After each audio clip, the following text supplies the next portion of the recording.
वाले बैनर को डंडों से फाड़ा गया। क्या ब्रह्मा कुमारीज सनातन विरोधी संस्थान है? क्या ब्रह्मा कुमारीज राष्ट्र विरोधी संस्थान है? आखिर हो ही गया ब्रह्मा कुमारीज का असली चेहरे का पर्दाफाश। हाई कोर्ट ने भी लगाई खूब फटकार। देखिए सफेद वस्त्र के पीछे का काला सच। आखिर कैसे हुई सत्य की जीत? आइए सुनते हैं पूरी कहानी।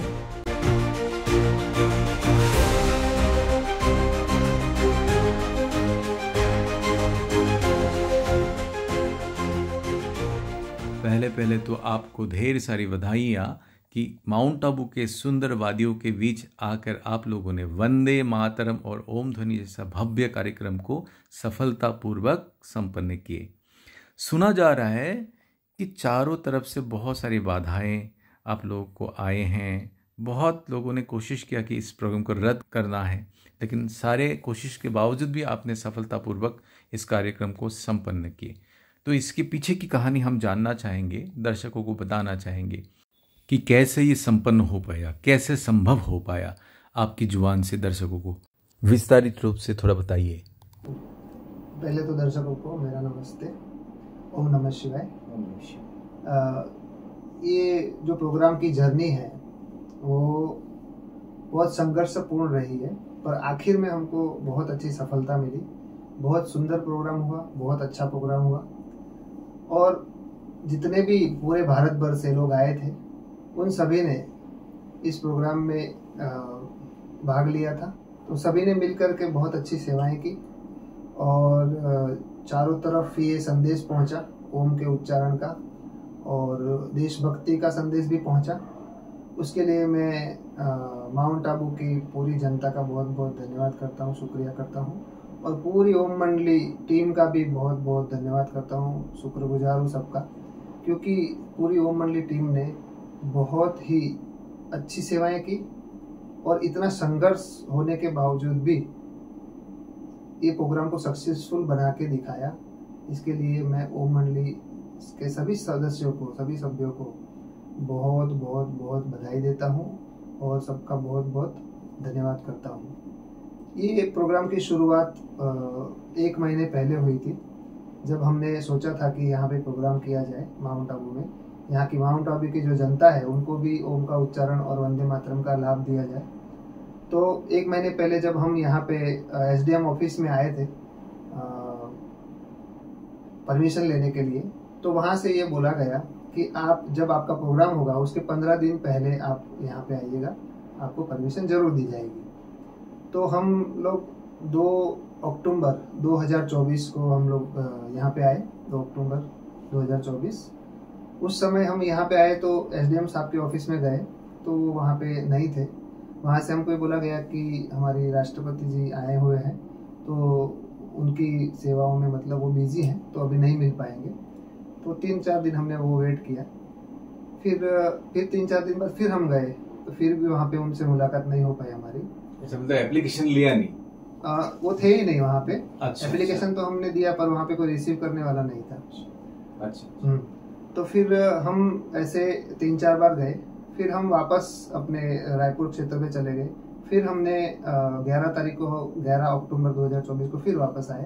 फिर उनको हमने एप्लीकेशन दी, तो उस समय भी वो नहीं मिले। फिर 13 तारीख को वो हमको मिले, हमारी एप्लीकेशन उन्होंने ली, और फिर उन्होंने बताया कि हम आपको बताएंगे कि आपको हम परमिशन देंगे कि नहीं देंगे। हमने परमिशन उनसे मांगी थी रैली के लिए। हम एक भव्य रैली, भारत माता की भव्य रैली निकालना चाहते थे, जो हर स्टेट में आप लोग निकालते हैं। जैसे हाँ, हर स्टेट में हमने अब तक 27 स्टेट में हमने रैलियां निकाल चुके हैं, और तकरीबन 27 स्टेटों में हमने लगभग 50 से 60 प्रोग्राम किए हैं, और वो भी सारे सक्सेसफुल, शांतिपूर्ण रहे हैं। कश्मीर जैसे भययुक्त वातावरण में भी हमने बहुत अच्छे से प्रोग्राम किया, बहुत अच्छी रैली निकाली थी।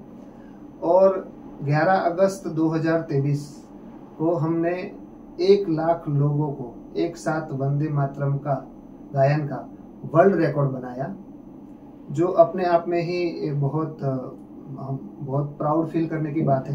कि भारत को एक खिताब मिला, भारत के अंदर एक खिताब आया कि 1 लाख लोगों ने एक साथ वंदे मातरम का गायन किया। संपूर्ण वंदे मातरम। संपूर्ण वंदे मातरम, जैसे हम अभी गाते हैं वो अधूरा वंदे मातरम है। जो संपूर्ण वंदे मातरम है उसमें पूरी जगत माता यानी भारत माता की पूरी महिमा गाई हुई है।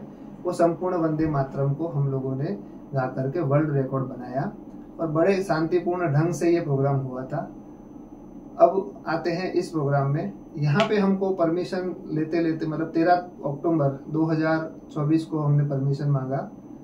वो मांगते मांगते हम 15, 16, 17 तारीख तक हमने वेट किया।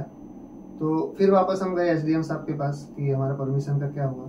तो उन्होंने बोला कि हमने थाने से रिपोर्ट मंगाई है, जब थाने से रिपोर्ट आ जाएगी फिर हम आपको बता देंगे कि परमिशन देंगे कि नहीं देंगे। हमारे 2 प्रोग्राम थे। 19 अक्टूबर 2024 को शाम को 4 बजे रैली थी भारत माता की, और 20 अक्टूबर 2024 को संडे को सुबह 10 से 1 बजे तक हिलक्रिस्ट होटल में हमारा इंडोर प्रोग्राम था। मतलब तलहटी आबू की तलहटी में हिलक्रिस्ट होटल जो फेमस है वहाँ पे इंडोर प्रोग्राम था, आउटडोर प्रोग्राम नहीं था। आउटडोर प्रोग्राम जो था वो 19 तारीख को था। तो आउटडोर प्रोग्राम की हमने परमिशन मांगी थी। तो ये जो होटल आपने नाम लिया ये क्या टूरिज्म डिपार्टमेंट का है कि एक कोई पर्सनल? नहीं, ये प्राइवेट प्रॉपर्टी है। प्राइवेट प्रॉपर्टी है जिसको हमने रेंट पे लेकर के उसको हायर किया गया था। जी बिल्कुल। फिर 16 तारीख को हमारे जो भी सेवादारी यहाँ पे माउंट आबू में आए थे उन्होंने यहाँ पे बहुत सारे मतलब सेवा की वजह से बहुत सारे पोस्टर लगाए थे, पैम्फलेट बांटे थे। तो यहाँ पे एक ऑर्गेनाइजेशन है जिसका नाम प्रजापिता ब्रह्मा कुमारी ईश्वरी विश्वविद्यालय है। उनके द्वारा उनके जो अनुयायी थे उन्होंने आकर के वो हमारे जो पोस्टर थे वो फाड़ दिए।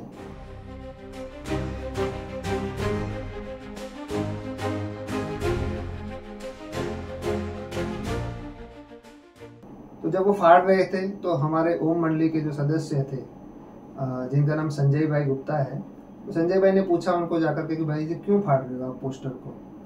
तो उन्होंने बोला कि आप यहाँ प्रोग्राम नहीं कर सकते। तो संजय भाई ने बोला कि क्यों नहीं कर सकते, क्या कारण है? हम तो ओम का उच्चारण कराते, वंदे मातरम कराते हैं और भोलेनाथ का सत्संग है, क्यों नहीं कर सकते? तो उन्होंने बोला ये यहाँ पे ब्रह्मा कुमारी संस्था यहाँ से बहुत सालों से पुरानी है, हम ही करेंगे प्रोग्राम, आप लोग यहाँ पे प्रोग्राम नहीं कर सकते, हम आपको अलाउ नहीं करेंगे। तो उन्होंने बोला नहीं ऐसे तो नहीं हो सकता, आप कैसे ऐसे बोल सकते हो। तो उसी में ही उन्होंने फिर उस समय 2 लोग आए थे, वो चले गए।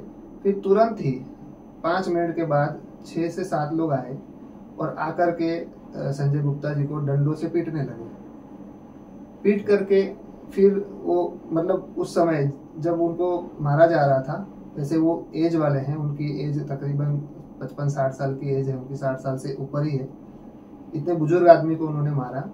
तो देख करके हमारे संस्था के जो उपाध्यक्ष है द्वारिका प्रसाद जी, उन्होंने देखा, छुड़ाने गए तो उनके ऊपर भी डंडे बरसाए। अच्छा।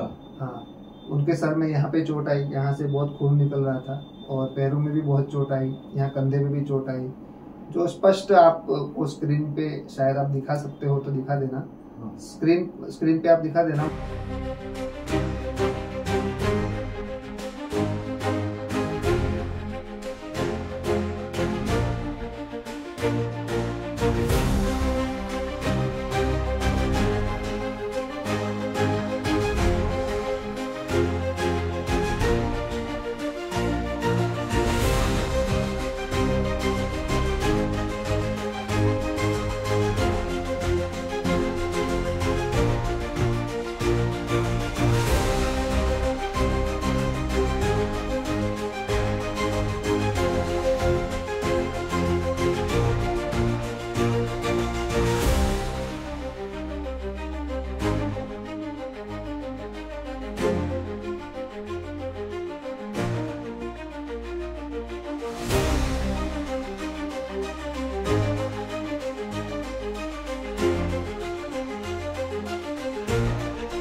आपके साथ ये जो घटना विषय में कुछ बोलेंगे इसके विषय में क्या बोले अब?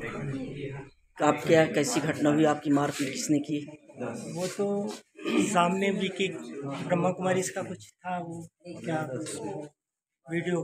जी जी, ये किस होटल के पास था, किस स्थान पे आप बता रहे थे? शिव शक्ति होटल के पास? शिव शक्ति होटल के सामने। सामने। तो क्या अचानक से आप वहाँ क्या कर रहे थे? हमने पोस्टर लगाया हुआ था, उसको फाड़ा हुआ था, तो हम जी। उसको बोलने गए थे जी कि भाई आप क्यों फाड़ रहे हो ये। जी। और तो हमने देखा था वो वहाँ से फाड़ करके वहाँ से भागा था वो। अच्छा।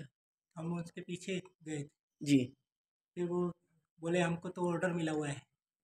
कहाँ से ऑर्डर मिला हुआ है? तो उनके जो भी सिक्योरिटी के जो इंचार्ज होंगे, तो ये किस संस्था से बिलोंग करते थे? ये ब्रह्मा कुमारी से। ब्रह्मा कुमारी से। अच्छा, वो कितने लोग आए थे? वो मारने के लिए तो 4-5 लोग थे। उसमें 2 सिक्योरिटी वाले थे। अच्छा। 4 सिक्योरिटी वाले थे। हाँ, 2 थे सिक्योरिटी वाले। जबरदस्त डंडे लेके आए थे। अच्छा। तो भाई का नाम नहीं मालूम। तो इस पे आपको सीधे आकर आपको मारपीट कर दी? नहीं, हमसे पहले बोलते हैं कि आप ये यहाँ नहीं करो, बोले अच्छा अच्छा। रायपुर में जाकर के करो, जी यहाँ आपका अधिकार नहीं है। जी। हमने कहा ये रोड है। और धार्मिक स्वतंत्रता तो हमारे मूल सिद्धांतों में भारत के नियम पे है। तो सीधे उन्होंने आकर किससे मारा पीटा आपको? डंडे से। डंडे से। आप लोग, वो लोग 7-8 लोग थे और आप और कितने हमारे लोग? साथ 2-3 बुजुर्ग थे, उनको भी पिटाई की। 2-3 बुजुर्ग थे। वो हैं यहाँ पर? हाँ, ये भाई मुझे भी मारा। ये आपको भी मारा? बहुत मारा है, कान में देखो ब्लड निकल रहा है, कपड़ा जी। फाड़ दिया, यहाँ सूजन आ गया। कुछ लेडीजें भी थी? लेडीज बाद में आई थी। अच्छा, बाद में आई बचाव के थी। लिए आई थी। जी जी। तो इनके साथ भी इन्होंने गाली गलौज की? हाँ, इनके साथ भी गाली गलौज किया, बोले और मारेंगे बोले। अच्छा अच्छा। तो उन्होंने धमकी भी दी है कि आपको जान से मार? उन्होंने धमकी भी दिया और वो वीडियो निकाल रहे थे तो बोले वीडियो निकालो। अच्छा। वीडियो निकालो, ऐसे बोल बोल के मार रहे थे। तो आप किस संस्था से बिलोंग करते हैं? हम ओम मंडली शिव शक्ति अवतार सेवा संस्थान से। अच्छा, यहाँ पर आपका कुछ कार्यक्रम है? हाँ, 20 अक्टूबर को कार्यक्रम है। अच्छा, तो उस पे उनका विरोध है? उनका विरोध है, इसलिए उन्होंने प्रोग्राम मारपीट नहीं कर सकते। पे आप स्पष्ट देख रहे हैं कितने काले काले धब्बे, लाल लाल धब्बे चारों तरफ। उनको बहुत बहुत बुरी तरह से मारा, जैसे पुलिस लाठी बरसाती है, वो तो कुछ भी नहीं है। अच्छा, आप जो बोल रहे हैं, जो संस्था के नाम लिया प्रजापिता ब्रह्मा कुमारी ईश्वर विश्वविद्यालय, वो वही है ना जिसको हम ब्रह्मा कुमारी के नाम पे जानते हैं, या ओम शांति के नाम पे? जी बिल्कुल। उन्होंने लाठी बरसाए जी, उनके हमको सदस्य तो लगता है वो तो शांति का दूत माना जाते हैं, वो तो ऐसे ही प्रतीत करता है। हम भी यही सोचते थे और यही सोच करके हमने भी उनको इनवाइट किया था। अच्छा, आपने उनको इनवाइट भी किया? जी बिल्कुल बिल्कुल। उनको जैसे हमने सभी यहाँ के सभी साधु संतों, मठ पंथ, जो भी मंदिर है, सबको हमने इनवाइट किया था, वैसे उनको भी हमने इनवाइट किया था कि आप भी इस प्रोग्राम में भाग लीजिए। तो पता नहीं फिर क्या हुआ, उनके मन में क्या चला कि प्रोग्राम को रद्द किया जाए, प्रोग्राम नहीं होना चाहिए। तो फिर उनके जो कुछ सदस्य थे वो आकर के डंडे बरसाए, और एक भाई है जिनका नाम मंजूनाथ भाई है, फिर वो छुड़ाने गए तो उनके ऊपर भी डंडे बरसाए। एक वेस्ट बंगाल के भाई थे। इन चारों भाइयों को बहुत बुरी तरह से उन्होंने पीटा 16 तारीख को। मतलब गुंडागर्दी, ये गुंडागर्दी हो गई देखने जाए तो। यही कह सकते हैं, तो कानून हाथ में, लॉ कहना कहेंगे, लॉ हाँ। जो है वो हाथ में ले लिया उन्होंने। हाँ। पर इन 4 भाइयों को उन्होंने मारा, पर इन 4 भाइयों ने एक बार भी उनको रिप्लाई नहीं दिया, मतलब हाथ नहीं उठाया। अच्छा। क्योंकि हमारे यहाँ सिखाया जाता है कि बाहुबल से होता है विनाश और योग बल से होती है जीत। तो हमारे जो ओम मंडली के सदस्य थे, उन्होंने मानवता दिखाते हुए, एक संस्कार दिखाते हुए अपना, उन्होंने हाथ नहीं उठाया, लॉ हाथ में नहीं उठाया, और वो पुलिस स्टेशन गए। पुलिस स्टेशन गए तो वहाँ पे उनको बोला गया पहले मेडिकल करा के आओ। असल में रूल्स तो ये कहता है कि पुलिस वाले ही मेडिकल करवाने ले जाते हैं, पर उनको बोला आप मेडिकल करा के लेके आओ। वो गए, वो उनको दवाई दी, पट्टी की, डॉक्टर भी हाजिर नहीं था, कंपाउंडर ने दवाई पट्टी करके भेज दी। फिर वापस आए, उन्होंने बोला हम ठीक है, हम देखेंगे। उस दिन उन्होंने FIR दर्ज नहीं की। फिर हमने देखा कि कुछ हमारा सुन नहीं रहे हैं, तो हम फिर वहाँ से सीधे कलेक्टर ऑफिस गए कि हमारे साथ ऐसा ऐसा मारपीट हुआ है और हमको परमिशन भी नहीं दी जा रही है। तो कलेक्टर मैडम ने बोला कि आउटडोर की जो रैली है उसका जो परमिशन है वो तो SDM साहब देंगे, वो परमिशन की रैली वही दे पाएंगे, ठीक है।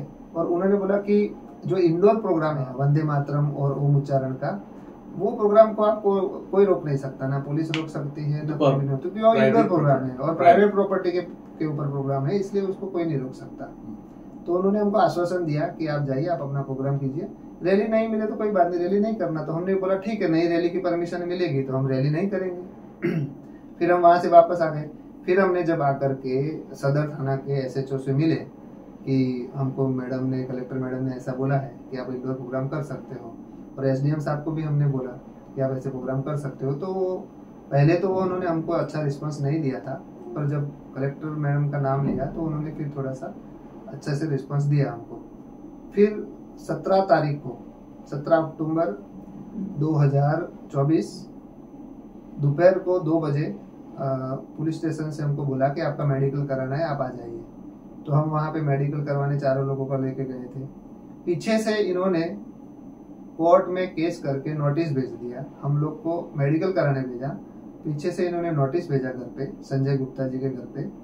घर पे कोई भी नहीं था, उनके घर के ऊपर एक लेडी रेंट पे रहती है, उनको वो लोग ने नोटिस थमा कर हाथ में चले गए, और उसमें लिखा था कि शाम को 4 बजे आपको कोर्ट में हाजिर होना है। उसी दिन को, उसी दिन दोपहर को 2 बजे नोटिस देके गए और 4 बजे हमको हाजिर होना है, और अगर हम 4 बजे हाजिर नहीं होते हैं तो एक तरफा फैसला लिया जाएगा, ऐसा नोटिस में लिखा था। और हम लोग को कहाँ उल्टा के रखा, हम लोग को पुलिस वालों ने मेडिकल के लिए बुला लिया। हम मेडिकल करवाने चले गए थे। मेडिकल करवाते करवाते 4 बज गई शाम को। 4 बजे हम पुलिस स्टेशन में गए तो SHO ने बोला कि आपका नोटिस नहीं मिला आपको। तो हमने बोला हम तो मेडिकल करवाने गए थे, आपके पुलिस वालों के साथ ही गए थे। तो बोले आपका तो 4 बजे उधर जाना था। अब 4 बजे तो हम पुलिस स्टेशन में थे। फिर हम भागे भागे घर पे आए, नोटिस पढ़ा तो नोटिस में 4 बजे का टाइम था। अब हम भागे भागे, अब उसमें एड्रेस भी नहीं था कि कौन सी कोर्ट में आना है। अच्छा है कोर्ट जो एड्रेस, वो जो केस था वो माउंट आबू की नहीं परंतु आबू रोड की कोर्ट में था। पर वहां पे जज नहीं होने के कारण, छुट्टी पे होने के कारण वो केस जो है वो माउंट आबू, माना यहाँ से 28 किलोमीटर दूर ऊपर, वहां पे भेज दिया गया था। अब हम इस 2 घंटे में 28 किलोमीटर ऊपर चढ़ के कैसे जाएंगे? मतलब पूरी तरह से एकदम उलझ गए थे हम कि हम करें तो क्या, साजिश जैसा पूरा, ऐसे ही कह सकते हाँ, हैं। एक प्रकृति। तो हमने सोचा हम करें तो क्या करें। फिर हम फिर भी गए तो कोर्ट तो 5 बजे बंद हो जाता है। फिर हम वापस आ गए। फिर दूसरे दिन हम जब कोर्ट में गए, यहाँ पे जो आबू रोड की कोर्ट है वहाँ पे गए, तो उन्होंने बोला कि आपकी फाइल जो है ऊपर गई है, ऊपर से 3-4 बजे आएगी, तब हमको पता चलेगा कि क्या आदेश दिया गया है। 3-4 बजे तक हमने वहाँ वेट किया, शाम के 3-4 बजे तक। फिर जब वो फाइल आई तो उसमें ये लिखा गया था कि ओम मंडली सदस्यों को व्यक्ति, वस्तु, बैनर, पोस्टर सब कुछ हटाया जाए। कारण क्या? व्यक्ति को भी हटाया जाए। अच्छा, आप ये प्रोग्राम नहीं कर सकते हैं। तो हमने उसमें देखा तो SDM साहब ने ये रिपोर्ट उसमें लिखी थी कि ये जो प्रोग्राम है वो आप नहीं कर सकते क्योंकि यहाँ शांति भंग होने का चांस है। अच्छा, वंदे मातरम, वंदे मातरम और ओम का उच्चारण से शांति भंग हो जाती है। अच्छा, ऐसा उसमें लिखा था कि शांति भंग होने का चांस है, इसलिए हम आपको परमिशन नहीं दे सकते। तो हमने सोचा कि आउटडोर की परमिशन नहीं दे सकते, इंडोर प्रोग्राम है हमारा अंदर और प्राइवेट प्रॉपर्टी पे है, किसी की पर्सनल प्रॉपर्टी पे तो है नहीं, तब भी हमको रोक लगा दी गई। अच्छा, तो ये 2 घंटे के अंदर हमको पूरा उलझा दिया गया। एक साइड मेडिकल कराने भेज दिया, एक साइड कोर्ट में भी बुलाया, तो हमको पता ही नहीं चला कि कब नोटिस आई कब। फिर उसमें ये जज साहब ने ये उसमें स्टेटमेंट जारी किया था कि आप ये प्रोग्राम नहीं कर सकते, ओम मंडली के व्यक्ति, वस्तु, बैनर, पोस्टर सब कुछ हटाया जाए, ऐसा उन्होंने उसमें आदेश जारी कर दिया था। तो कोई दूसरा जगह मुकर्रर किया उन लोगों ने कि दूसरे इसमें शिफ्ट किया जाए, क्योंकि कानूनी जो कुछ बैन करते हैं, कहीं से हटाया जाता है तो उनका व्यवस्था भी करते हैं जी। किसी कारण आप लोगों का कुछ व्यवस्था किया, ऐसा कुछ कानून ने, प्रशासन ने कुछ व्यवस्था की कि यहाँ से जाके वहाँ पे? नहीं, उन्होंने बस पूरे आबू रोड शहर, ऐसा लिखा था आबू रोड शहर से इनको हटाया जाए। ऐसे हमको ऐसे फील हो रहा था कि हम तो स्पिरिचुअल प्रोग्राम करने आए थे और फील ऐसा हो रहा था कि जैसे कि हम कोई आतंकवादी हैं या कोई मतलब पाकिस्तानी हो, कोई दूसरे देश से दूसरे आए, देश से ऐसा illegal immigrant। ऐसा मैं तो कहूँगा बड़ी शर्मनाक बात है कि भारत देश में रहते हुए भी हम अपना वंदे मातरम नहीं कर सकते, भारत देश में रहते हुए भी सनातन धर्म का हम ओम का उच्चारण नहीं कर सकते। तो एक बहुत शेमफुल बात है, बहुत दुखद घटना है, दुखद घटना कहूँगा। क्योंकि आज तक तो जर्नलिस्ट के लाइफ में जितने भी मैंने सुना तो ऐसा दुखद घटना सुना नहीं था। आपका जो हुआ, और क्यों बोल रहे हैं, क्योंकि ये जिसने करवाए वो जो शांति का दूत खुद को बोलते हैं, सफेद वस्त्र पहनते हैं, तो उनका कर्म ऐसा अंदर से काला होंगे। तो ये तो हमको बहुत शॉकिंग है, हमारे लिए, सबके लिए, पूरे जनगण के लिए, पूरे भारतवासी के लिए शॉकिंग है। तो आगे आपने कुछ कानूनी लड़ाई, कुछ आगे कुछ इसमें मैं ये कहूँगा कि ये जो सफेद वस्त्रधारी है वो सभी के सभी ऐसे हैं, ऐसा मैं नहीं कहूँगा, क्योंकि कुछ पदाधिकारी हैं, ब्रह्मा कुमारी संस्था के जो पदाधिकारी हैं उन्हों के द्वारा ये सब सारा चीज़ हुआ। पर सारे पूरा ब्रह्मा कुमारी संस्था ही पूरे सफेद वस्त्रधारी ऐसा है, ऐसा नहीं कहूँगा। पर हाँ, जो मेन पदाधिकारी है और कुछ सदस्य भी हैं जिनके द्वारा ये सब कुछ किया। ये 17 तारीख को ऐसा इंसिडेंस हुआ, और ये सुन करके हम बहुत बड़े, मतलब जैसे पैरों से जमीन खिसक गई कि ये क्या हो गया। हमने इतना लाखों रुपया खर्च करके होटल बुक किया, और हमने पूरे माउंट आबू को इनवाइट किया, जिसमें हमने ओम उच्चारण, वंदे मातरम, भोलेनाथ का सत्संग और भोज का भी आयोजन किया था। पूरे माउंट आबू को भोजन के लिए निमंत्रण दिया था हमने कि आप आइए। इतना भारी खर्चा करने के बाद भी फिर उसके बाद हमको ऐसा बोला जाता है कि आप रैली नहीं निकाल सकते। पर इंडोर प्रोग्राम को भी उन्होंने कैंसिल करवा के हमको ऐसा फील करवाया कि जैसे हम हमारे देश में नहीं है, कहीं और आ गए, ऐसा हमको फील हुआ। अच्छा, रैली में आप लोग वैसे क्या करते हैं? वंदे मातरम के गायन होते हैं कि, मतलब मैं क्यों जानना चाहता हूँ, ऐसा ऑब्जेक्शनेबल कुछ होता है क्या, ऐसा एक्टिविटी? नहीं, रैली में हम लोग ओम का उच्चारण करते हुए एक हाथ में तिरंगा झंडा और भाइयों के हाथ में, जैसे समझो कि ओम का झंडा, बहनों के हाथ में तिरंगा का झंडा, ऐसे हम लाइन से दो की लाइन से हम चल के रैली निकालते हैं। और उसमें हम वंदे मातरम, भारत माता की जय के नारे लगाते हुए और शिव भोलेनाथ के कुछ भजन बजाते हुए हम शांतिपूर्ण रैली निकालते हैं, और सबको संदेश देते हैं कि आप कल ओम का उच्चारण करने और वंदे मातरम के प्रोग्राम में, भोलेनाथ के सत्संग में जरूर आइएगा। बस ये संदेश पहुंचाने का कार्य वो रैली करती है, और देशभक्ति को उजागर करने का ये कार्य ये रैली करती है।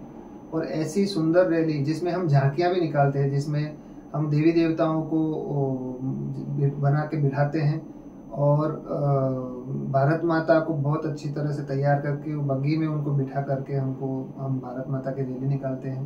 तो ऐसे देशभक्ति और आध्यात्मिक दोनों प्रोग्राम को रोकना, ये बहुत शर्मनाक की बात है। ये बहुत शर्मनाक है क्या हो रहा है करके। पर ऐसा हमने 27 राज्यों में किया, कहीं पर भी हमको ऐसा मतलब ऐसी प्रॉब्लम फेस नहीं करनी पड़ी, कहीं पर भी नहीं करनी पड़ी। अच्छा, तो यहाँ पे आके मतलब ब्रह्मा कुमारी के द्वारा जो किया गया, ये तो सनातन विरोधी, देश विरोधी, राष्ट्र विरोधी कार्य है।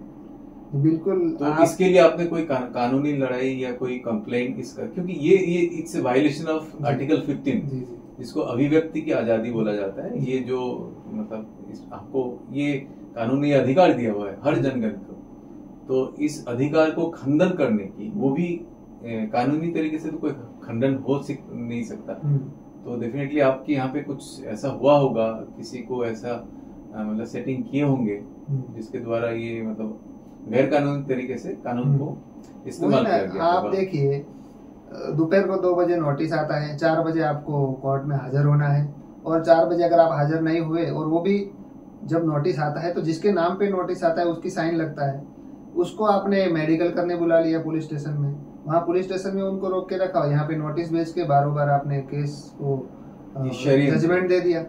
ये तो आप कोई भी बड़े से बड़ा वकील या छोटे से छोटा वकील भी होगा तो भी बोलेगा कि ये तो बिल्कुल भी सही नहीं है। जी। तो ऐसे बहुत संघर्ष का सामना करते हुए ओम मंडली संस्था ने बहुत साहस दिखाया। हमने पूरे भारत भर से सभी को इनवाइट किया था। आबू रोड में आए, जो हिलक्रिस्ट होटल है जिसको हमने बुक किया था, उस हिलक्रिस्ट होटल को भी उन्होंने नोटिस भेज दिया कि आप इनको नहीं रख सकते। तो इतने सारे लोग भारत भर से आबू रोड में आए थे, अब उनको हम इतने सारे लोगों को कहाँ रखेंगे, क्या व्यवस्था करेंगे, बड़ी दुविधा का प्रश्न था। परंतु सत्य के साथ परमात्मा होता है, तो जिसके साथ परमात्मा होता है उसका कोई भी कार्य कभी रुकता नहीं है। तो परमात्मा ने कैसे मैनेज करवाया और वो मंडली के सदस्यों ने कैसे मैनेज किया, बड़ी वंडरफुल बात है कि इतने कम समय में बहुत सारा होटल भी बुक हो गया, सबकी व्यवस्था भी हो गई और सुविधा कुछ लोगों को मिली, कुछ लोगों को नहीं मिली, फिर भी सबने एडजस्ट किया। और इस ओम मंडली परिवार को हमने एक जैसे एक लाठी का जो गुच्छा होता है जिसको तोड़ना मुश्किल होता है, वैसे एक ओम मंडली का संगठन नजर आया कि जो एकदम मजबूत संगठन, और सब ने मिलकर के एडजस्ट किया और इस प्रोग्राम को सफल कराया। ये प्रोग्राम फिर हमने बाद में 19 तारीख को तो हमारी रैली रद्द कर दी गई। 20 तारीख को यहाँ से हिलक्रिस्ट होटल से यानी माउंट आबू तलेटी से 25 किलोमीटर दूर माउंट आबू में हमने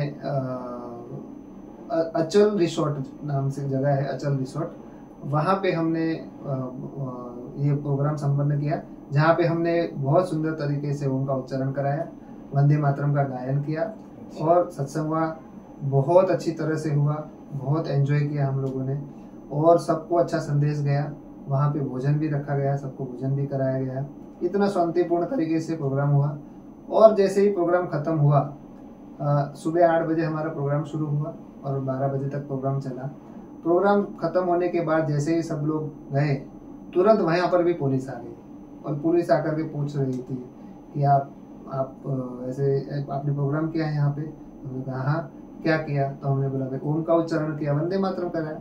तो अभी और कुछ प्रोग्राम है? हमने बोला नहीं है। तो फिर चले गए वो।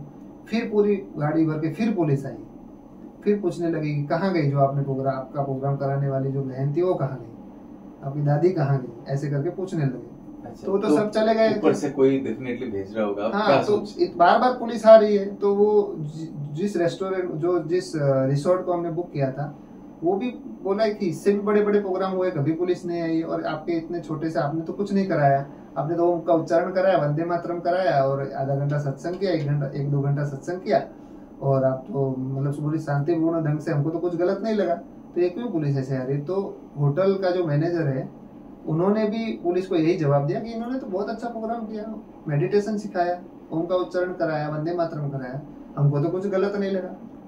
तो फिर वहां से फिर पुलिस के हाथ में तो कुछ लगा नहीं, चले गए वो भी। ऐसे करके पर हमको सफलता मिली क्योंकि परमात्मा हमारे साथ था, भगवान हमारा साथी था और जिसका साथी भगवान होता है उसकी जीत निश्चित होती है। जैसे महाभारत में भी दिखाया है कि पांडव बहुत थोड़े थे फिर भी उनकी जीत हुई, अक्षौणी सेना का हो या इतनी बड़ी सेना थी फिर भी उनकी हार हुई। ये कोई चमत्कार मतलब वंडरफुल बात है कि ये भगवान ही कर सकता है, किसी मनुष्य आत्मा की ये ताकत नहीं है, क्योंकि इतना एड़ी से चोटी तक का जोर लगा दिया गया कि इस प्रोग्राम को कैसे भी करके रद्द किया जाए, कैसे भी करके रद्द किया जाए। सब सारे के सारे लगे हुए थे, पूरी की पूरी टीम लगी हुई थी, इसको रद्द किया जाए, कैसे भी करके रद्द किया जाए। पर आखिर में सच्चाई की जीत होती है, सच्चाई के साथ परमात्मा होता है और भगवान ने इतना सुंदर प्रोग्राम ये सक्सेसफुल बनाया, इसकी खुशी पूरे ओम मंडली परिवार को है। और मैं ओम मंडली परिवार का बहुत दिल से, बहुत सच्चे दिल से बहुत बहुत धन्यवाद करता हूँ, शुक्रिया करता हूँ। पूरे ओम मंडली परिवार की तरफ से आप सबका बहुत बहुत धन्यवाद, क्योंकि आप सबने बहुत सहयोग दिया, बहुत साथ दिया, नहीं तो ये प्रोग्राम करना बहुत मुश्किल हो गया था। पर इस मुश्किल की घड़ी में भी आप सब डटे रहे, टिके रहे और अंत तक आपने लड़ाई लड़ी और आप सबने एडजस्ट करके ये प्रोग्राम को सक्सेसफुल बनाया। उसके लिए मैं पूरे ओम मंडली परिवार का बहुत बहुत शुक्रगुजार हूँ, धन्यवाद करता हूँ। ऐसे ही हम सब पूरा परिवार आगे बढ़ते रहेंगे और परमात्मा का संदेश और देशभक्ति का संदेश हम पूरे भारत में तो क्या पूरे विश्व में फैलाते रहेंगे। पूरे विश्व में हम शांति का संदेश जरूर देते रहेंगे। आपको भी बहुत बहुत बधाई हो, क्योंकि ये हमारे लिए भी गौरव की बात है कि ऐसी जगह पे आके वंदे मातरम, संपूर्ण वंदे मातरम का जो कार्यक्रम वो आपने संपन्न किए, इतने बाधाओं के विपरीत जाके सब कुछ पार करके ये एग्जामिनेशन हॉल जैसा ही हो गया, पेपर पास करके आपने इसको 100 मार्क्स हासिल करके इसको संपन्न किए, तो आप सबको बधाई है। तो आगे के लिए कुछ सोच है आपकी, क्योंकि ये जो वायलेशन हुआ, मैंने जो बताया आर्टिकल 15 की वायलेशन है और राष्ट्रद्रोह जैसा ही कार्य किया, क्योंकि कोई भी वंदे मातरम गीत को गाना उसमें बाधा नहीं डाल सकता, जो संविधान के अधिकार में आते हैं ना, तो बाधा नहीं डाल सकता, जितना हम जानते हैं। तो आप तो इसके आगे कुछ आपकी कोई? जी बिल्कुल, गीता में भी लिखा है कि अन्याय करने वाले से बड़ा, अन्याय सहन करने वाला बड़ा पापी होता है, ऐसा गीता में लिखा है। तो अन्याय सहन करने वाला सहन करने वाला कराने वाले से बहुत ज्यादा बड़ा पापी कहा जाता है। तो हम अगर अन्याय सहन करके बैठे रहे तो हम तो करने वाले से बड़े पापी हो जाएंगे, उनको मतलब बढ़ावा दे रहे हैं। तो हमने इसकी ये जो कोर्ट के जो नीचे की जो कोर्ट है उसके द्वारा जो स्टे लगाया गया हमारे प्रोग्राम को, उसको हमने रद्द कराने के लिए हमने हाई कोर्ट में अपील की है। ओम मंडली की जीत जो है वो दोनों जगह पे हुई है। एक तो प्रोग्राम सक्सेसफुल हुआ, वो हमारी बहुत बड़ी जीत है, और दूसरी जीत हाई कोर्ट के द्वारा हुई है।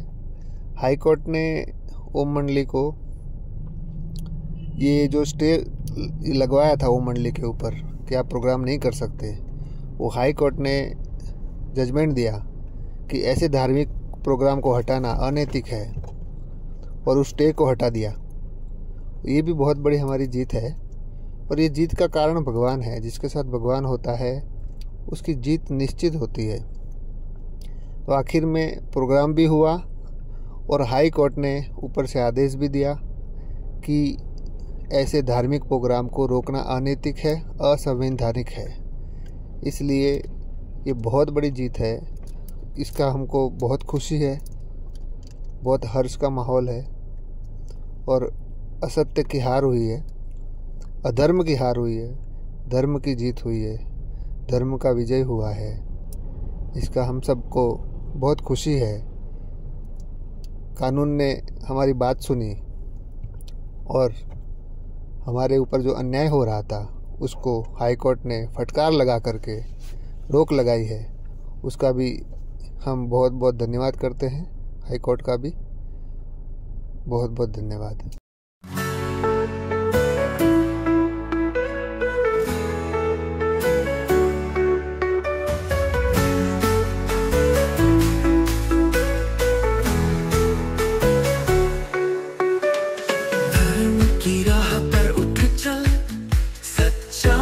के साथ बढ़ चल, फिक्र और दुखों की जंजीरें तू तोड़ दे, आगे बढ़ चल। ये महाभारत का युद्ध है, सत्य असत्य का युद्ध है, भगवान साथ है जिसके, जीत उसी की होती है। तो आगे बढ़ चल मित्रवा, आगे बढ़ चल, आगे बढ़ चल।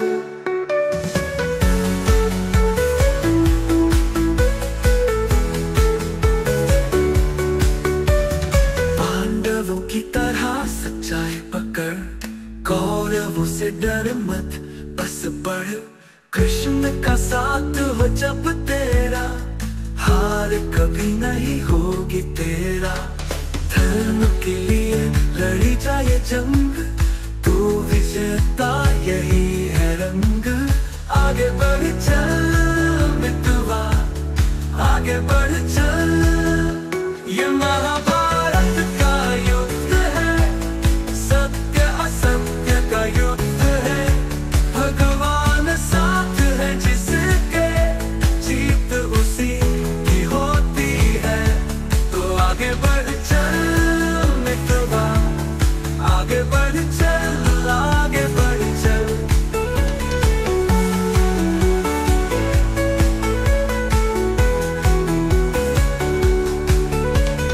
अर्जुन की तरह लक्ष्य साध, ध्यान को बांध और साध।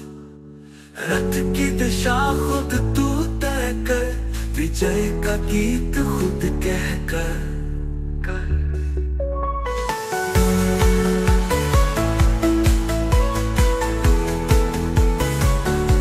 तो आगे बढ़ चल बेटा, आगे बढ़ चल, आगे बढ़ चल।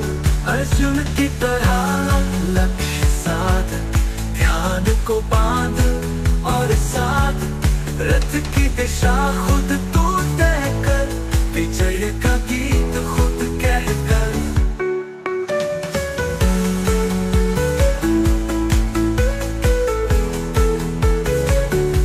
तो आगे बढ़ चल मित्रवा, आगे बढ़ चल, आगे बढ़ चल, आगे बढ़ चल, आगे बढ़ चल। तो सत्य की जीत और असत्य की हार के साथ आज के लिए आपसे इजाजत मांगते हैं। धन्यवाद।